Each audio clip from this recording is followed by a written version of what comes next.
Today I'll show you how to turn off Auto Advance in Microsoft PowerPoint so your slides only move forward when you're ready. This is a quick fix, but it can save you a lot of stress during a presentation.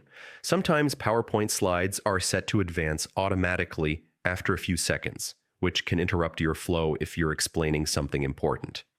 Luckily, turning this off is very simple. First, open your presentation and head to the Transitions tab at the top menu.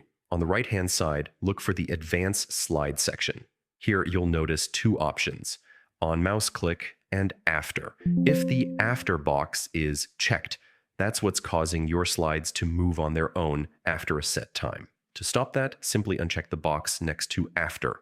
Next, make sure the On Mouse Click option is checked.